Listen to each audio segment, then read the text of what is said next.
Okay. Sorry. Night and day.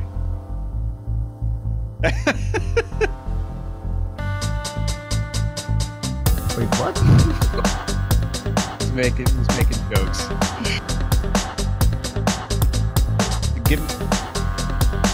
Give me a little more to make sure that the levels are good though. Okay, I can just keep talking. Hi, I'm Joe Peak, and with me in the booth is Johan van den Belt. Behind the scenes is our director, the Dr. Amjad Jamin, and he's using cameras provided by Dougie Beard. I think he should be good. It sounded like he's blowing out, Sean. Okay, I'll just be very calm. Like, well, I mean, feel free to get excited. You can always. Yeah. Okay. Also, yeah, go ahead. I was gonna say, when in doubt, I mean, you can, like, I have mine down at like 96% or whatever. If you turn it down just a couple percentages, we can always turn you off on our ends, and it keeps you from blowing out. So. Good idea. I almost forgot to join Splash Stop. Also, in the script, it says Abjad is the director, not Sean. Yeah, that's my fault. Also, is your Splash Stop over? Sean? Okay, cool. 2017 NASCAR Beginner Free Series Championship to Ryan Luza. Yeah, I built this computer last week, so I'm like, oh, super. I'm getting like all the parts in like throughout the week. So I received my hard disk last week. I have an SSD, so I can work. My hard drive is only just in. I only got the cable, so I can do VR again yesterday as well. Slowly, it's coming together again.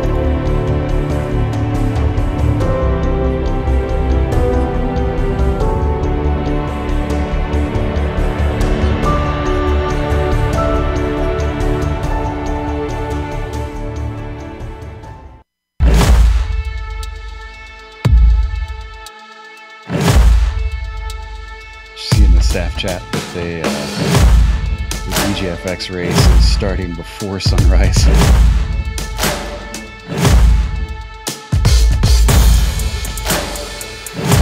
Oh, that's gonna be fun.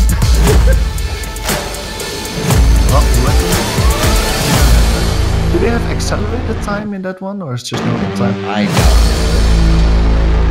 it. Because it's going to be a 6-hour race. It wouldn't really need to accelerate.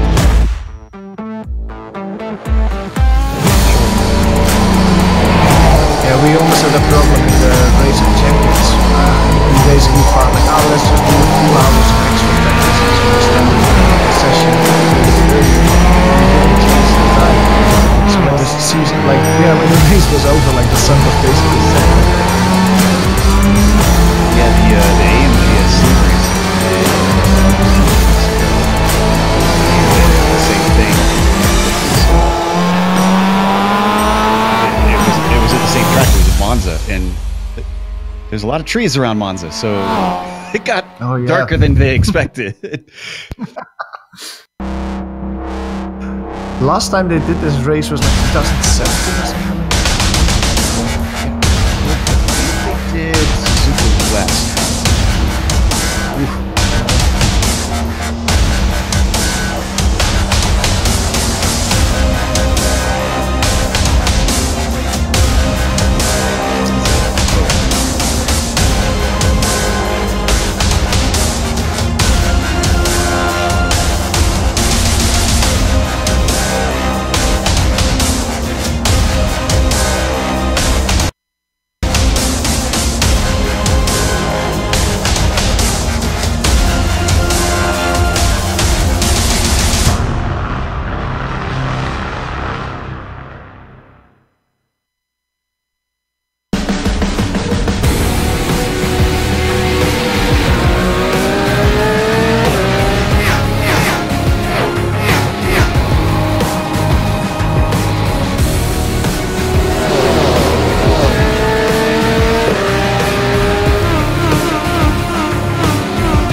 The following is a presentation of the iRacing Esports Network.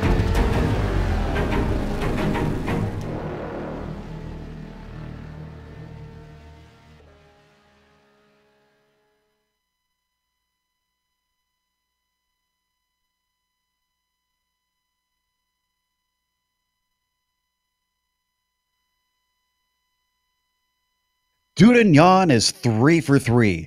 Claridge finds himself as fast as ever, but not quite fast enough to keep a very determined Frenchman behind him. And while the Glen, Daytona, and Le Mans were all high-speed circuits with long straights, Suzuka slows these cars down massively. With the series making a visit to Japan's most famous racing circuit, prowess behind the wheel is likely to be a bigger decider than clever moves in a draft battle. Is this where the tides turn in the championship? We'll find out soon as we get ready to watch Round 4 of the Lotus 49 Grand Prix Legends Series, and you'll see it all live here on the Global Sim Racing channel in the iRacing Esports Network. Hi, I'm Joe Peak, and with me in the booth is Johan Van Velde. Behind the scenes is our director Sean Crackers Ambrose, and he's using cameras provided by Dougie Beard. Johan, welcome to the land of the rising sun. Hopefully the drivers out here in the western U.S. will see that sunrise soon, but while we wait for us, tell us a little bit about Suzuka. When people think of modern Formula 1 circuits, people think of Hermann Tilke. The German has pressed his mark on the F1 calendar in the last 15 years, but before the German got the unofficial title of Formula 1 track architect, you had another unofficial Formula 1 track designer, Hans Hogenholtz. This Dutch architect designed several of the circuits like Zolder, Jarama, the stadium section of Hockenheim, and of course Suzuka. This track was opened in 1962 and was originally a Honda test track. It received a slight redesign in 1987, and after that it became the home of the Formula 1 Japanese Grand Prix, a race which it hosted 30 times. Now this means that the Lotus 49 we see on track today never actually raced at Suzuka. But to be honest, I think it would have been a great fit. The circuit offers a great challenge for our drivers and highlights the lack of downforce by featuring plenty of fast flowing corners. And to get a feel of what the drivers are in for today, let's hop on board our GSRC Lotus 49 for a lap around Suzuka. All right, we're in the GSRC Lotus 49, so let's do a lap around Suzuka.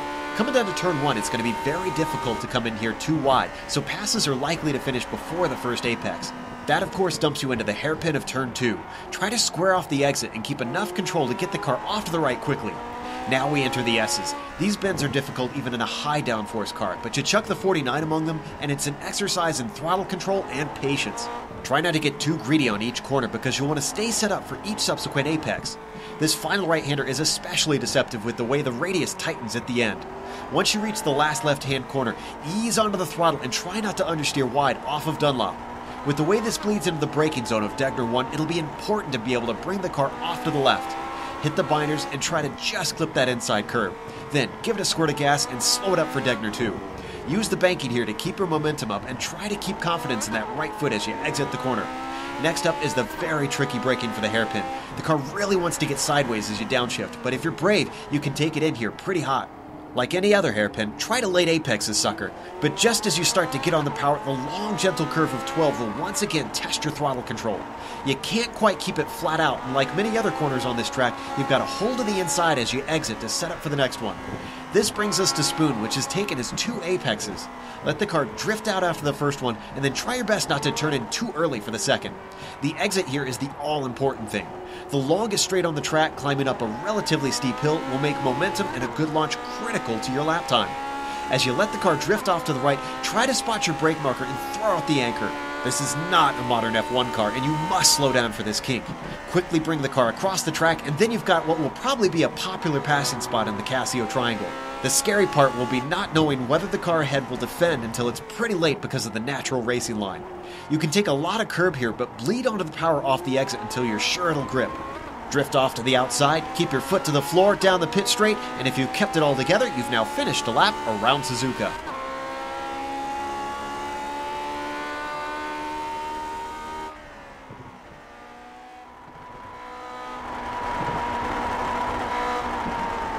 There you see a lap around Suzuka, and as we mentioned, we've got 3 rounds finished here in the Lotus 49 Grand Prix Legends Series, which means we have a good idea of what the points are going to be looking like this season and who the major players are. So looking at the F1 standings, Michel Dudagnon course, has maximum points with 150. Now, Mick Claridge has gotten 2 second places in that, so he is a little bit farther behind than what he could be, but 23 points back still is within reach, but he's got some work to do for sure. He's definitely got to start beating the Frenchman.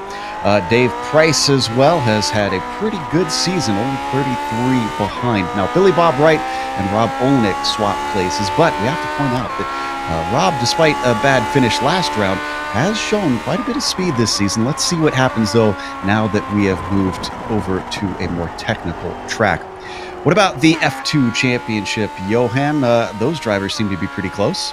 Yeah, extremely close. There's especially 3 drivers that are very close together in that Formula 2 Championship. David Rossi, he is leading that championship currently with 42 points scored so far. But look behind him. Those are 2 drivers very close on this still. And Andrew Eng only 6 points behind him in P2. Hideki Corfiso on the final podium position. 2 other drivers in the top 5 in this championship. Robert Reynolds is currently sitting in P4. And Dave Cohen had a good run last time out. He gained 5 positions. And he's currently sitting in P5. Of course, they hold a Constructors' Championship. The way they do that in this series is by nation instead of by drivers joining specific teams. France, of course, is leading naturally. The UK has Claridge and Price contributing so far. The US as well, with Wright and Olenek not doing too bad. You can see Finland and Australia jump up onto the top 5 here. Finland making great inroads this season. They've got 3 drivers now contributing, with Toika joining in.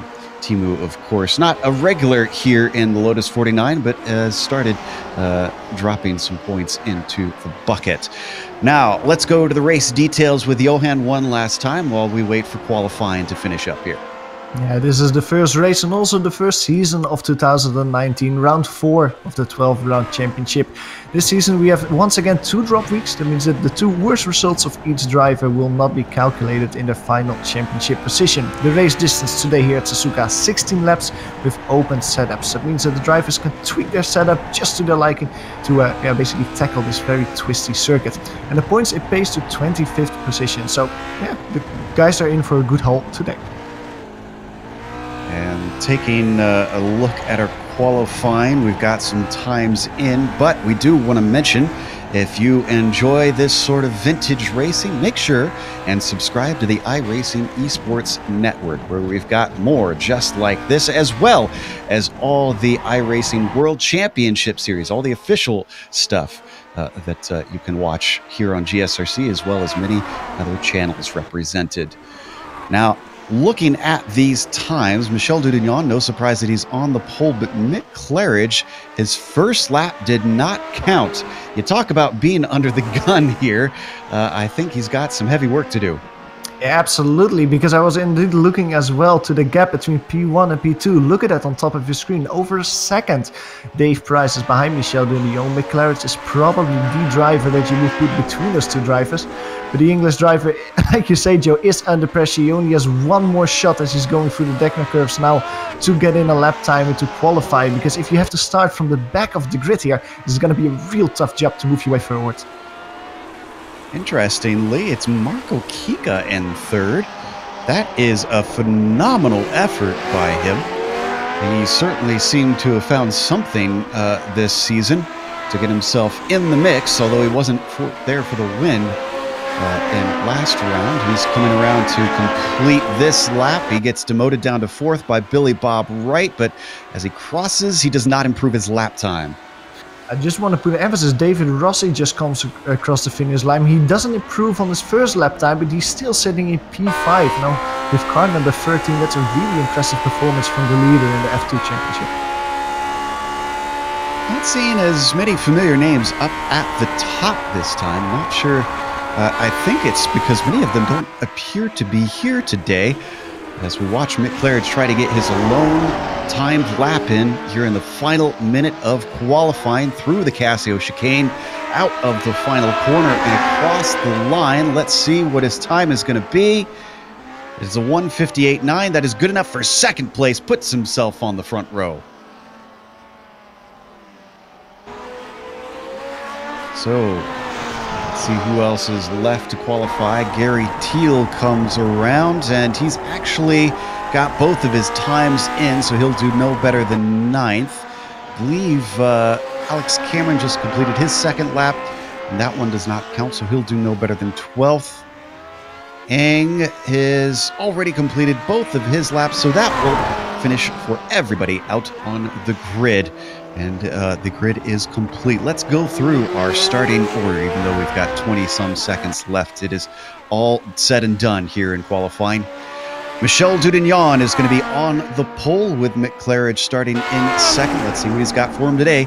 Dave Price will begin row 2 and 3rd with Billy Bob Wright having a bit of connection issues today. Hopefully that clears up by race time. He'll be 4th. Marco Kiga starts P5 with David Rossi starting in 6th. Then in 7th, you've got Daniel Sadro with Matt Wright starting P8.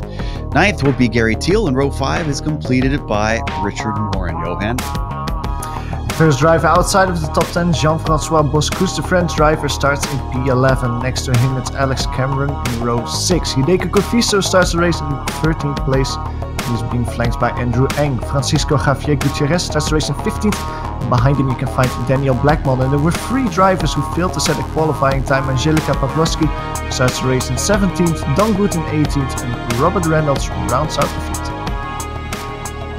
16 laps here to contest today at Suzuka, and not the largest field we've seen, but still a healthy field here in the Lotus 49 Grand Prix Legends Series.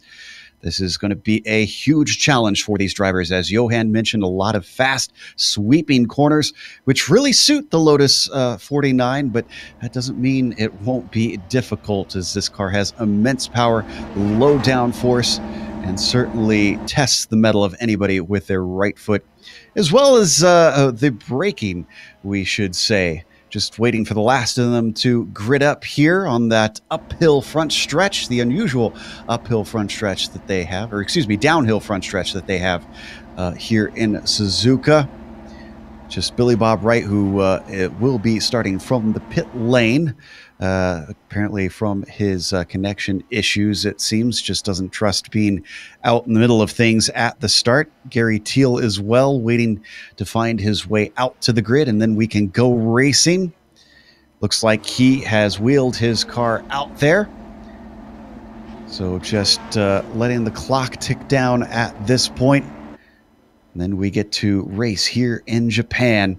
You can see we've got a bit of a cloudy day as some of the sun is peeking through at the back of the grid, just working its way to the front slowly.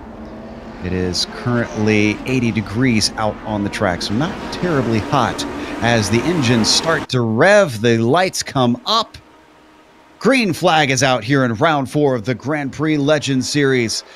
Dave Price gets a great jump on Mick Claridge, already challenging on him down into the first corner, but has to give up the ghost as the rest of the field works their way into this double right-hander of 1 and 2. We got cars coming together, some of them spinning around, making contact. Looks like Hideki Koivisto involved in that. Alex Cameron and Daniel Blackmon will get back to them in a bit as they work their way through the S's.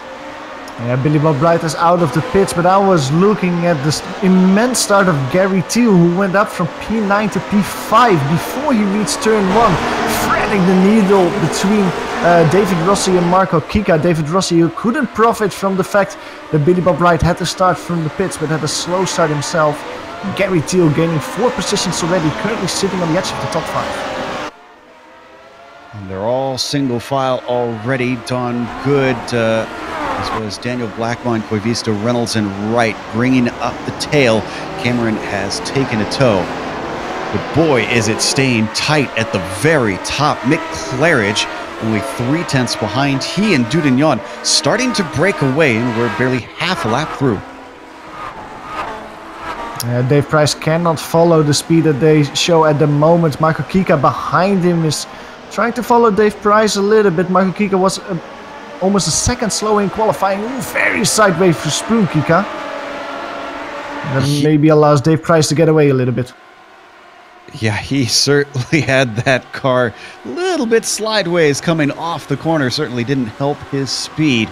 So now they work their way through 130R. Terrifying in this car, even though you have a fair bit of braking coming up to it.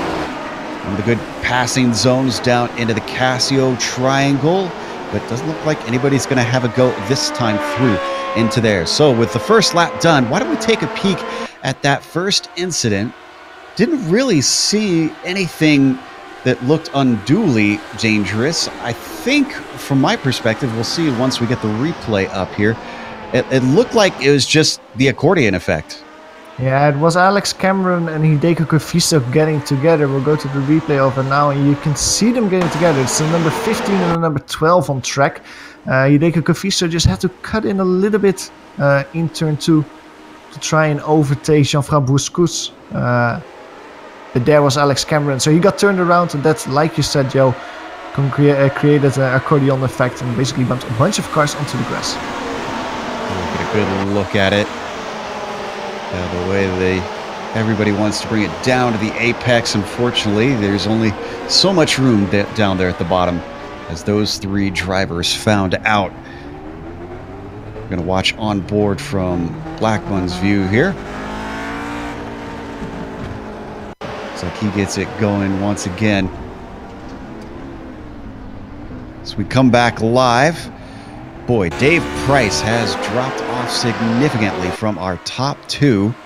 Well, we had a change for position in the midfield. It looks like Jean-François falls down to 10th now. They lost out to Richard Morin, and Angelica Pawlowski now on the hunt to try and get into that top 10. Yeah, Angelica was one of the drivers that didn't manage to set a qualifying time. She's really fighting her way up the field at the moment. Seems like Jean-François Bousquet is easy prey waiting to be taken. A little update about Hideki Kofisto. We just saw him in the replay being involved in that incident. The Finnish driver is currently sitting in the pits repairing his car. Ooh, way wide and off for Angelica Pawlowski through 130R. Manages to get back on the course with that big chunk of paved runoff. Of course, loses time to the battle between Jean-François and Richard Morin. And also brings Andrew Ang right up behind Pawlowski as they reach the front stretch once again. Not missing anything up at the front. Claridge still behind Dudignon. Not as close as he was before. Still within a second, though. A little bit in front of the battle that we just saw, David Rossi. He's starting to basically caught a little bit by Richard Morin, by Jean-François Bousquet, and by Angelica. David Rossi, we mentioned it before, Joe, he couldn't really profit from the fact that the car in front of him on the grid wasn't there, was overtaken a few times already before turn 1, and currently is sitting in P8, having lost 2 positions so far this race. He'll be trying to keep this whole battle, the whole gaggle of cars behind him that are edging closer and closer. Yeah, if I'm honest, I was a little surprised that Rossi qualified as well as he did. It seems like his race pace is bearing out that it was a very good qualifying, as he continues to be caught by Morin, who's pulled away from Boscus. Back in 5th, though, we've got Gary Thiel being chased by Daniel Sadro, as well as Thiel having the car of Matt Wright behind him as they hit Spoon now, so a bit of a three-way battle. They come to the backstretch, which doesn't offer quite as much of a drafting chance as some other lesser-powered cars here in the iRacing service. Absolutely. It's also maybe a little bit too short for these cars to get a really good opportunity. Also, the 130R is not that much of a heavy braking zone. You can see Daniel Sadro getting a little bit closer, however. He's quicker throughout that very difficult left-hander. The Gary Thiel in front of him. Hard braking for the Casio triangle. Stays single valve. Daniel Sadro is edging slightly closer to its rival in P5. Boy, you talk about a recovery. 1 lap ago, Pawlowski was way off the track. This lap overtakes Jean-François Boscus with ease down into the Casio triangle. So move Pawlowski up into the top 10 now. Jean-François moving a little bit backwards here. Ooh. And 3rd is getting very, very close between Price and Kika. Getting through the S's now. Not many passing opportunities here. But I don't know about you, Johan, but I found coming here through Dunlop one of the most challenging parts in this car with the way it turns and is forces you to be on the power. Yeah, and also because the corners after the diagonals are so important. You have to position your car perfectly for those. And when you brake, and if you don't get a Dunlop curve exactly correct, you just ruin the next set of corners as well. It's like you say, a really difficult part of the track. You can see Michael Kika having no trouble with it whatsoever because while eyeing it, he seems like he gets closer to Dave Price a little bit. The exit of the hairpin, it seems like Dave is getting away, but the Finnish driver is putting pressure on Dave Price for sure. Right on board with Kika, now heading through Spoon. As we watch them swing through the double left-hander, the ever-important second apex where you have to get the power down onto the backstretch, and a very good run off the corner by Price. Whatever he's done with that setup certainly seems incredibly planted. Sorry, Mick Claridge, I thought he would completely ruin his race there, the way he went through 130R. He went completely sideways through it. We were talking about the slide job earlier in the race. He touched slightly the outside of the grass on the rundown towards 130R. Man, that was one of the most beautiful drift moves I've seen in this car. Let's see if we can... I guess we won't be able to get a replay because we got a heavy battle on our hands. Look at this. Richard Morin being challenged by Rossi. Actually, no, he just overtook Rossi. Now Pawlowski is bottled up behind the number 13 car, but not for long. Breaking into turn one makes it look easy. Pawlowski now to 9th as Rossi just tumbles down the order, position after position. Angelica Pawlowski is doing a great race so far. Looking at the pace that the car is currently showing, and that's a pace good enough for maybe a top 5 position. That car is really one to look out for, to move up a lot more further than she currently is, as much more than P9 that she currently is in. And don't forget, Boscas is at the back of this, could overtake Rossi as well. Going all the way from 6th to 10th is probably not how he expected or wanted this race to go. Working out of the second Degner now. Rossi, very much the reverse of what we just saw with David Price. Seems to struggle out of the corners a little bit. Heavy battle still going on, as you can see here. Angelica trying to find a way past Richard Morin in the hairpin. That's a difficult corner. This is a really long right-hander. Very difficult to keep a car side by side or even put it side by side. You can set yourself up here, spoon curve. If you can get a good exit here, we talked about it before, you might be able to take a look on the inside of the 130R. Oh, Angelica looks really smooth there on the exit. A little bit more smooth than Richard Morin, but not smooth enough it seems like.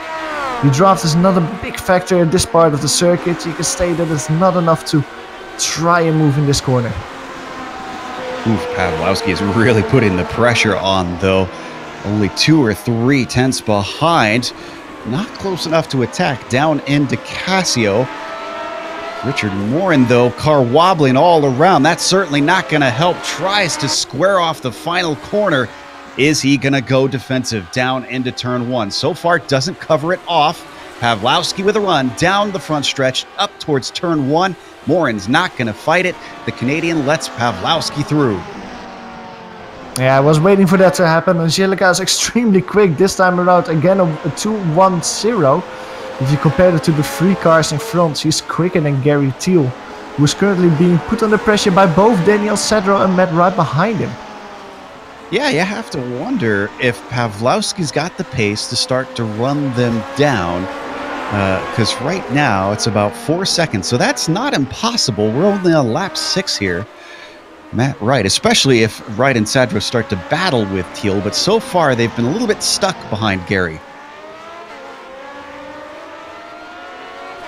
Up towards the hairpin, down braking into this tight left-hander.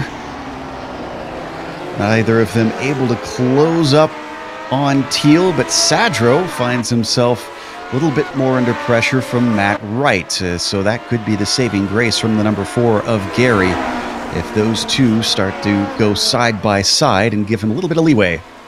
I love to see that coming out of the hairpin, that basically all 3 cars have a different driving line through that corner. You saw Daniel Cedro go completely wide, while Matt Wright and Gary Thiel basically went tracked out a lot less far than Daniel Cedro did. It seems like all three drivers have their own tactics of approaching this circuit. Love how the uniqueness of that brings that out. This car brings that out in drivers. Up at the front in the meantime, it is still Michel Dudignon leading Mick Claridge. Claridge has not been able to make any inroads. In fact, since that slide, has continued to lose out at about 4 seconds difference. We are about to potentially see 4 for 4 from Michel Dudignon. I'm trying to think the last time we've seen that kind of incredible effort at the start of a season. It's been a while, and it was Claridge doing that before. I wanted to say that it's probably Claridge who's the last one who won 4 races in a row, but looking at it like this, it seems like there has to happen a lot before Michel Dudignon will be kept from winning another race here in the Lotus 49. So, flying down towards the hairpin one more time. He has no pressure whatsoever, unlike a number of the other drivers. P3 certainly has it. Dave Price and Marco Kika have not been able to separate. And boy, hats off to Kika. We talked about the fins not showing well in the past in these cars. I think Marco's trying to make me eat my words. Well, for now, he's still outside of a podium position, but he is putting pressure on Dave Price. He's not putting his car on the inside and trying to go double foul through a corner. No, but he's always there in the rearview mirror. No matter which part of the circuit Dave looks behind him, he knows that Marco Kika is there. Here, coming out of Spoon Curve, once again, Marco Kika stays there. Not close enough for Dave Price. I'm actually wondering if Marco Kika is maybe waiting a little bit, trying to figure out what the weak spots are of Dave, and then setting himself up for overtaking maneuver a few laps from now. I have a feeling that might be part of it, because he doesn't seem to be interested in trying to really push the car to get up underneath him. So I think you're right. He could just be scoping things out. They are coming up on a little bit of traffic in the form of Robert Reynolds, but I think he is looking for the right place to let them through, which could be right here. Yeah, he's braking way early. Oh, but this is a bit of an awkward place for poor Marco Kika, and he's a little offline, but didn't hold him up too badly. Yeah, could have been a lot worse. I don't think that Marco Kika lost too much there. Ooh, as we see Dave Price going off the track, he makes a mistake in the SS. That doesn't hurt him that much, but you can see immediately that Marco Kika wins a lot of space. Marco Kika gets excited and starts sliding his car through the SS. That's also not the quickest way. Both drivers trying to make slight mistakes here, lap 9 or lap 7 of the race. It stays the same. Both drivers maybe getting a little bit too overexcited after that one mistake. Marco Kika closing in now down to 0.4 of a second. He smells blood in the water, but he can't quite take advantage yet. A break for the hairpin yet again. Right on board with Kika, getting a much closer view of that gearbox this time. Yeah, but once again on the exit of the hairpin, he's just not as quick or smooth, or however you want to call it, as Dave Price is, and you can see that the gap immediately stretches out like it was last time. So as this continues on, I'm taking a glance back at Angelica Pawlowski. We wondered about their pace and if they could catch the three-way battle of Teal, Sadro, and Wright. Well, a second has been chopped off of that. Now, I don't know if that's due to traffic, because they had to get by Reynolds as well. But whatever the case, it is smaller. Looking at the pace of, for example, Matt Wright, his last lap time was actually his quickest lap of the race, at 2:07. If you compare it with Angelica Pawlowski, she did a 2:0.1. So that's actually 0.6 of a second quicker. So it seems like Angelica is slowly but surely, half a second per lap, just chopping down the deficit and really trying to make it a 4-car battle for P5. You know what? You're right, because another half second is gone now that we come to the line. In fact, more than that, it is down to 2 seconds up to Matt Wright. Angelica Pawlowski is coming in a hurry, and I think this fight is about to get jumbled up, because those three have been stuck in a stalemate where they are for quite a few laps at this point. I think a fast car coming through could give an opportunity to some of them. And I'm actually wondering if it is Gary Thiel who's basically the cork on the bottle, so to speak. If he is holding the rest of the drivers up. If Daniel or Matt can go quicker if they didn't have Gary Thiel in front of them, or if he's just pulling them along as quick as possible.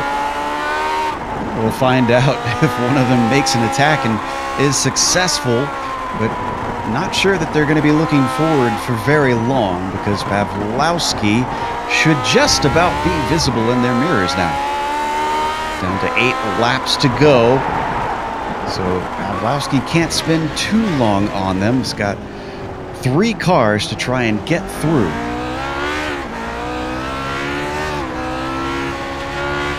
Love this shot from on board, looking back. This is with Matt Wright looking over the rear suspension just past the driver. Wright getting a little bit closer to Sadro now. And Pawlowski stalled out a little bit, unusually. Yeah, I think that Daniel Sadro probably sees Pawlowski getting closer and closer the last few laps, and Daniel knows I have to get by Gary Thiel, so I'm not the second person who will be put under pressure if Angelica gets by Matt Wright. Yeah, it looks right there, because Sadro, very close to Thiel, down towards the Casio triangle, couldn't make an overtake stick, and now Gary Thiel has got the fire lit under him as he accelerates out of the final quarter and puts a big gap between himself and Daniel. Oh, look at that lap time of Angelica Pawlowski, an under 2-minute lap time. Compare that with Matt Wright, who did a 2:1:0. So over a second quicker, Angelica, compared to Matt Wright. She's really cutting down the deficit quick now. That is down to 1.2 up to the number 11 car. We're not missing anything up front. Let's stay with this. Claridge is now 6.5 seconds behind Dudignon and continuing to drop. In fact, the gaps between the top 3 continue to spread as Dave Price is 6 seconds behind Claridge. So as Pawlowski cuts it to under a second now, Matt Wright has got to be sweating a bit. Yeah, he's gonna see the yellow car in his rearview mirror get closer. Oh, Angelica gets very loose! Oh, he cannot save it! But he cannot save it, keeping it out of the wall, but that's all the time gained lost. Actually gets passed by Richard Moore behind. David Rossi is too far, but all that time gained by Angelica is ruined by making that small mistake on the exit of the Deccan curve.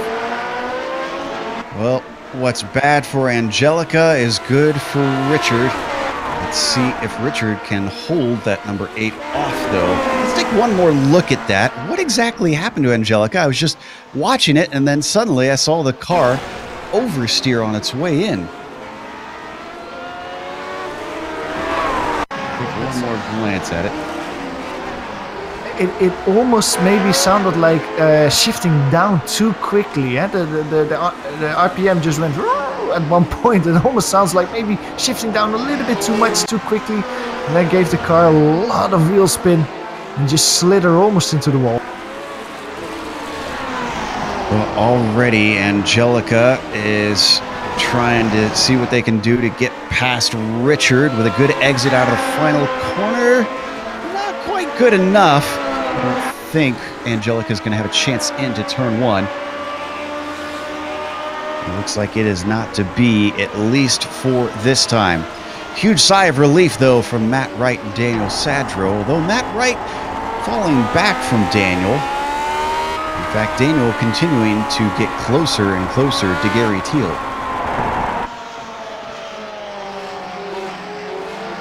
As they work their way out of the S's, into the Dunlop curve. Thiel has been dealing with this admirably, I must say. I can't think of any instance that we've seen him make a major mistake so far. He's just been cruising and paying attention to his own race instead of what's happening behind him. I mean, it is a difficult track to overtake, so if you can just keep driving your own race, don't make any mistakes. It's one of the easier tracks maybe to keep a car behind you, and like you say, Gary Thiel is doing that. Once again, we see different racing lines. Daniel Sadro going a little bit wider. It's helping him here in this long right-handed towards Spoon curve. Gap stays about the same. Matt Wright behind him is falling a little bit down, a little bit away. You could see that in that shot there. Going through spoon curve. Daniel Cedro stays behind him. Gary Thiel, again, very different racing lines. Gary Thiel way harder clobbering the apex than Daniel Cedro is. But in the end, the difference is not that big. They stay basically with the same gap as they were before. This is the closest battle we've got at the top of the field right now. Kika's dropped off of Price, so the battle is for P5. Ooh, a little bit of a lockup down into the Casio Triangle as Matt Wright tries very hard to get back up to these two. And I'd say he's done it. It is back down to half a second. Sadro, actually, maybe it was Sadro that locked up because he's dropped off of Thiel. Behind him, Angelica is getting very close to Richard Morin, taking a little look on the inside of turn 1, actually trying to make a move there. Richard Morin once again gives a little space. Angelica sliding on the apex. Gets the job done. Is in front once again. When they reach turn 2. So Angelica Pawlowski back to P8. Let's take another look at that since we showed the replay before of Pawlowski's mistake. Let's show the recovery. Just set it up beautifully, got the run down the front stretch. For the second time, the Canadian, very fittingly, was polite and let Pawlowski through without too much fuss. So the DH driver moves the number 8 car into P8.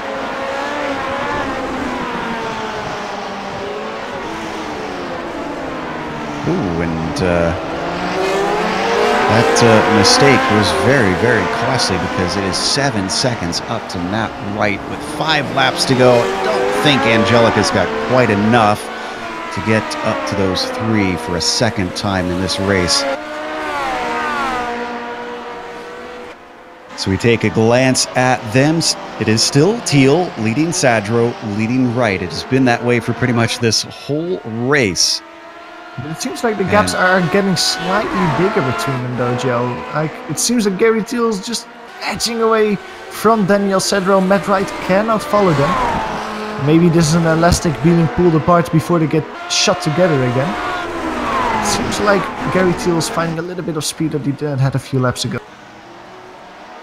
Yeah, but I think looking at their grid positions, it pays credence to your theory earlier that Thiel is the one holding them up because he started this thing in 9th. He is currently in 5th. You look at the likes of Sadro and Wright, they were in 7th and 8th. So those two were a little bit farther down from where they are now. In fact, each were 1 down on the grid from where they are. But I think that either Thiel had a bad qualifying and was able to pull forward, or he just had a really good first lap and now is doing everything he can to hold them back. It was that start, like that start where he was immediately off the line, overtake 3-4 people before they reached turn 1, and that's really what helped Gary Thiel just get those positions immediately and just being defensive from that point. Not giving away any of those positions back and just staying there with all the positions that he gained when the race began. Well, for all I downplayed Angelica Pawlowski, the number 8 car is now 5.5 seconds behind. That's a 1.5 seconds already chopped off. Is that going to be enough, though? I think it'll be very tight on whether or not Angelica can get up to these 3. Regardless, Gary Thiel, 11 seconds behind Marco Kika, is about as far as we'll see Angelica go if Pawlowski can run them down in time. And if those 3 drivers in front of them keep playing nice with each other, because if they start battling with each other, that gap might diminish very, very quickly. But like I said, it seems like Gary Thiel is just finding his grip at the moment. He's just running away in P10 behind him. The battle is heating up a little bit. That's the fight between David Rossi and Billy Bob Wright. Billy Bob Wright started in P4, currently in P11, but he's trying to get a position back on David Rossi there. Obviously, only can see him occasionally. He's really got to go and check on his internet cable because it certainly doesn't seem to be in the best of condition as he disappears repeatedly in the battle with Rossi. Not what David wants to see right now, for sure. That's Jean-Francois Boscus behind them, not too far back, ready to capitalize if something happens. Billy Bob Light's taking a little look there on the inside of turn 1. He finally stops. Oh no, he disappears when he reaches the apex.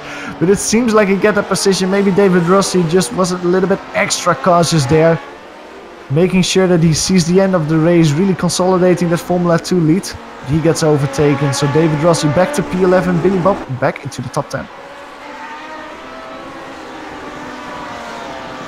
Back in 5th, Gary Thiel gets himself a slight buffer between himself and Sadro.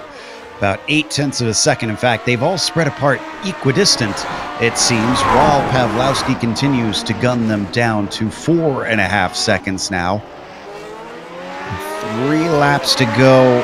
I think this is going to be too little too late. Oh, that is Gary Thiel almost spinning, almost crashing out. Almost took out by Daniel Sadro there. What happened there with Gary Thiel? Let's take a look at the replay.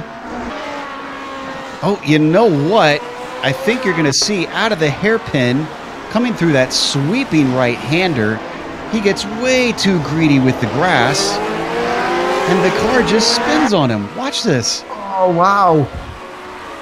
Literally what you said, too greedy, just trying to cut the corner a little bit more that you can do, and he's extremely lucky not to be taken out by Daniel Sadro behind. Daniel Sadro currently going out, also went off in spoon curve a little bit, lost a little bit of time to Matt Wright doing that. Not really something that we have to go to replay for, but man, all these drivers make mistakes, and look at Angelika Pawlowski right behind Gary Thiel, less than a second I think between the two now. Oof, this is bad news for Thiel, and what a shame, because Thiel has been so phenomenal all race long, withstanding the pressure, and it just, I guess it came to a head. So as Angelica now has Gary within sight, I think that that number 8 is going to be in a hurry to try and get this pass done. Last time around, Angelica once again under 2-minute lap time. Very quick. Those are lap times that you could probably do as a podium driver as well. Real big shame that she didn't manage to set a qualifying lap time, because imagine what could have been then. But for now she has to settle for a position just outside the top 5. 2 laps to go, and Dudignon is actually coming close to getting the white flag now. He heads up the back stretch towards 130R, and with that, it'll only be one more braking zone before the pigmentless flag comes out. It is almost 10 seconds between the Frenchman and the Brits. We wondered if Claridge would be able to turn the tides with it being a twistier track. The answer looks like a firm no for now. Poor Mick has been dominated today and really shown the way. Ooh, and Pawlowski looks set to be able to make a move very, very soon. It is down to 0.3 of a second. They break on their way into 130R. A little bit of a better exit for Thiel is going to keep him safe on his way into Casio. Yeah, but the favorite corner of Pawlowski all the race has been turn 1. She gets a good run here through the Casio triangle. Again, different racing lines. To the exit here, the final corner of the track. It seems like Gary Thiel's just a little bit smooth. He can go earlier on the gas. I think this is too big of a gap, Joe, for Angelica to draft towards him and try and move in turn 1. Under braking, she wins quite a bit of distance though. Look at that. That's almost half the distance. Once again in turn 2, she closes the gap even more. She's really putting the pressure on Gary Thiel now. Absolutely, as we watch Thiel weave his way through the S's. No way by for Pawlowski. Going to get just a few chances to try and get it done, and you can see Angelica taking as much curb as possible, really pushing the limits of the track to try and do what they can to make this overtake happen as we ride on the nose of the number 8 car, braking down into the first Stegner, down into the second now. Could we see a pass attempt? Maybe into the hairpin. Very close is the number 8 car. Not sure if it's going to be close enough. Ooh, even a defensive move now from Gary Thiel. He knows what's up. Yeah, Angelica trying a different line, tries to swing it around the outside, but she doesn't get the exit that she wanted, because look here, it's Gary Thiel that's slightly going away as they go to spoon curve. and we've got to go to the leader because Michel Dudignon is coming out of the final corner. The Frenchman goes 4 for 4 today here in Suzuka as Mick Claridge is going to follow home in his second place of the season. Coming out of Spoon Curve, Angelica Pawlowski once again very close to Garrett Thiel. The last opportunity that she probably have is going into the Casio Triangle, but she needs a very good run here through the 130i. Single foul, she needs to take all the risk. Oh, Garrett Thiel starts to slide. Angelica has to brake a little bit to avoid him. Loses a little bit of distance because of that. He cannot put it side by side here in the Casio Triangle on the exit.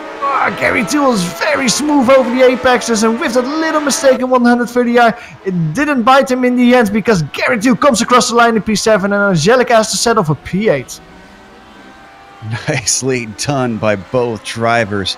They both pushed hard, came out with the top 10 in the end, although I'm sure both of them are ruining their errors today. The rest of the field comes across. Morton gets a top 10. Billy Bob Wright recovers as well to 10th.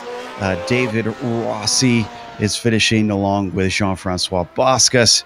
Ang, Gutierrez, and Good going to be the last on the lead lap, it looks like. So with that, we are going to take a quick break here on the Global Sim Racing channel. We'll come back with the official results as well as driver interviews. But stick around because on screen you're going to see all the upcoming races here on the GSRC.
Welcome back to Suzuka, where we just watched round 4 of the Grand Prix Legends Series. Michel Dudignon takes his 4th win out of 4 rounds. Boy, after losing out last season, you don't want to make the Frenchman angry, that is for sure. Mick Claridge takes his second place of the season, and then Dave Price, if I'm not mistaken, his third place of the season, I believe, as well. I have to double check my stats on that. Price having a very good run, very consistent. Marco Kika, have to commend him, coming from 5th on the grid to 4th here at the end of the race. Daniel Sadro as well with a nice top 5. Matt Wright tried to challenge him, but just couldn't do it. Finishes 6th place, and Gary Thiel could have had that 5th that Sadro wound up with, but a mistake at the very end of the race meant that he settles for 7th, holding off the likes of Angelica Pawlowski, climbing through the field without a qualifying lap to take 8th. Richard Morin finishes in 9th in the top 10, rounded out by Billy Bob Wright, who started from pit lane. David Rossi couldn't capitalize on a good qualifying. He falls down 5 spots to finish P11 in the end. Jean-François Boscus also drops down 1 position. He comes home in P12. Andrew Eng finishes the race in P13 just in front of Francisco Javier Gutierrez. Don Good is the last driver on the lead lap and he finishes one position in front of Daniel Blackman in P16. And then Robert Reynolds is the last car seeing the checkered flag with 2 retirements here at Suzuka, Hideki Koivisto and Alex Cameron being classified in P19. We've got one of our podium finishers ready to talk to us, Dave Price, here to join us in the booth. And Dave, it looked pretty good from your end, holding off Marco Kika, especially withstanding the pressure of the first half. He was right on top of you for a long time. Yeah, hi Joe. Yeah, Marco had really good pace today. And I made a really bad decision. I did my usual thing of changing my setup just before the race, and I chose the wrong tyre pressure, and I was probably 3 or 4 tenths off where I should have been. So that was a bit frustrating, and I was finding that so as the race went on, there was half the track would be in sunshine and half would be under cloud, and the track temperatures are totally different. So I was okay around one half of the circuit and terrible around the other. But so a little bit frustrating, but I'll take a podium. Well, you did well to hold on to it. Now, this was such a different track from the first 3 that we saw. The others were all just basically long straights punctuated by a few curves here and there. Do you like this change of pace, or do you prefer those tracks that are just punch it and stay within the draft? As I said last week, I like all the tracks, but when you come to places like Suzuka, it's really super technical, and it's it's a real challenge. Maybe it's not so great for lots and lots of overtaking from the broadcast point of view, but it's it's a real challenge for the drivers. And if you're more or less the same pace as the guy in front or the guy in behind, it's very, very difficult for anyone to make a move. But it is very easy to make a mistake and let someone through. So I really enjoy driving here, and as I say, I pretty much enjoy it every week, to be honest. Now, up at the front, it seems like Dudagnon is starting to run away with things, and it's still very early, so things could yet change. But what are your thoughts on the incredible jump we've seen in terms of the way that the Frenchman has been doing it? It seems like he's found something else compared to you guys, because even you were taking some wins recently before this season. Yeah, it's bloody annoying. He needs to slow down. That's my opinion. Yeah, he's just incredibly quick, and we're in practice in the session just before, and he did I can't remember what the track time was, but he did a 58.1 or something, and I typed in the chat, 58.1, I give up, because it was about 3 tenths faster than my optimal, and yeah, he's just an incredible driver. I mean, he's one of the top drivers in the whole of iRacing, in my opinion. So all you can do each week is keep trying, but he's super quick, and even Mick couldn't hang on to him today. He's pretty quick around here, but he's a fantastic driver. It's great to have him in the series, to be honest. It's we're very lucky to have him. Well, I have to agree. Let's hope that someone is able to give him a challenge to give us some excitement up front, though. That was Dave Price. Thanks for talking to us, and congratulations on a podium. Up next, we've got Johan talking to second place. Looks like we're going backwards to forwards here a little bit. Talking to our next best driver here today at Suzuka. Mick Clarence, welcome to the booth. Good to speak to you again. Best wishes for the new year. What a race this was. You seemed at the beginning of the race that you could follow Michel Dudagnon quite okay, but in the end, you just seemed to drop off a little bit. He was just too quick for you today? Happy New Year, guys, everyone. That was quite funny. Yesterday, or this morning, I can't remember now, Michel put in a lap time 57.5. And all the weather sessions are around the same, so that was just unbelievably fast. And so I just thought, there's no way I'm going to keep up with him today. So I dropped a 35 power ramp in the car, and I just thought I'll try and get him on lap 1 up the S's, and then I'll just block him. And that was the plan. We had meetings last night, family and friends and everything. And yeah, that's what we thought. Let's don't worry about it. Let's just try something a bit weird and try and see if we can just get in front of him on the first lap. So that was the plan. So the car was really quick for the first sort of half a lap, and then it was pretty much undrivable after that. So I just thought, okay, I'll just settle for second and see if I can keep in front of Dave. So that was the plan from then on, when I just saw him disappearing into the distance. It must be frustrating when that happens because this, of course, is a very difficult track to make that overtake stick in the end. Next week we go to Barber. Do you want to try something like that there as well? Just make sure that you get that P1 position and just block him there. It must be a little bit difficult to overtake there as well. I'm not sure. I'm not sure about overtaking there. I don't really know. I think we've only been there once. No, do you know what? Apart from Watkins Glen at the start of the season, I really thought that I'd have a really good chance of winning Watkins Glen. But then I made a mistake in the chicane and that blew out the window. But everywhere else up until now, I was actually planning that I would be, lucky to be, up there, without making mistakes and lucky enough to get seconds. I'm not fast at. There's something about me. It's a weird thing about I don't know, my driving style, whatever, or lack of talent on big tracks. I'm just not very good on big tracks. With Silverstone and Interlagos being an exception, but places like Spa and here Suzuka, I'm an absolute nightmare. You wouldn't want to drive around in a road car with me around these places. But the slow tracks coming up, like the Barber, Lime Rock, Phillip Island, stuff like that. I'm pretty good. So that's where I need to win races. So that's the plan. Very good. Well, we'll keep an eye on that next week when we visit Barber. Congratulations, at least, for scoring P2 out here in Suzuka, Mick. Yeah, cheers, Johan. See you again. That was Mick Claridge coming home in P2 out here today. Now, in the meantime, Joe, you've caught up with our P5 finisher, Daniel Cedro. Absolutely. And I think Daniel has been spending some time out with Buddhist monks here in the East because, boy, patience is a virtue and it paid off. Eventually, you got past Gary Teal just from his own mistake.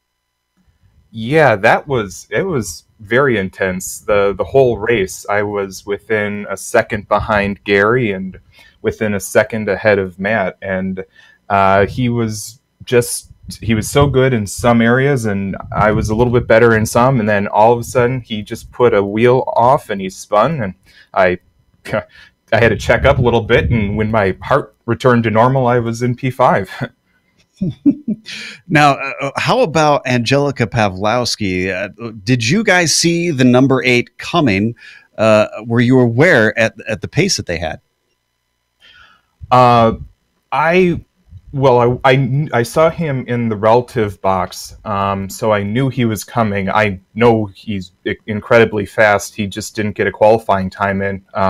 I also knew Billy Bob Wright would be coming through the field, but the race was just too short for them to give me at least any trouble. So we talked to Mick a little bit about going to Barber in a week's time. Going to be a little bit similar to this in the fact that it's very technical, requires a lot of driver prowess. How do you think you'll fare there? Because it seems like you've picked up the pace. Well, I don't know. I've never turned a lap at Barber in this car. I've done it in a different car. And so I've picked up a few ideas of how to run. I kind of do agree. It sounds like it will be fairly similar to this. So hopefully, hopefully I can make a decent play at it. Otherwise, I'll just make a fool of myself on the broadcast. Well, I guess that's a good attitude to have. Just got to make it happen. So again, congratulations on a top 5. I'd say you drove an excellent race and look forward to seeing more of you here in the booth. All right. Thanks a lot, guys, for doing the broadcast. Was Daniel Sadro, 5th place here today at Suzuka, but it's going to have us close up because we got to get ready for another Formula One broadcast in a few moments. But a big thank you goes out to the Lotus 489 community for bringing us back for another season of broadcasting, as well to iRacing for putting us on the iRacing Esports Network. If you enjoy this, once again, make sure and subscribe to this channel so that you don't miss a moment here on IESN. Thanks to the companies that provide the software and hardware for our broadcast listed here on your screen. And additional thanks go to Eric Ekholm and June Lalonde who provide our wonderful music. See the screen for how to get a hold of more of their great work. Thanks to the team today, Johan, Sean, and Dougie. If you'd like to find out more about GSRC, including upcoming races, you can find it at globalsimracingchannel.com. You can check us out on social media on Twitter at GSR Channel, Facebook at Global Sim Racing Channel, and Instagram at GSRC_Graham. Don't forget, head on over to our GSRC YouTube page. Hit that big red subscribe button there as well so that you don't miss a moment here on the GSRC. Currently, right now, here on IESN, I believe we also have the Porsche Pro qualifying series happening right now. A little bit, we will have the batteries not included series with the Williams FW31. That'll be at 10 a.m. Eastern. The next race on for the Lotus 49 series, though, is going to be Barber, as we mentioned. That'll be Saturday, January 12th at 8:30 a.m. Eastern.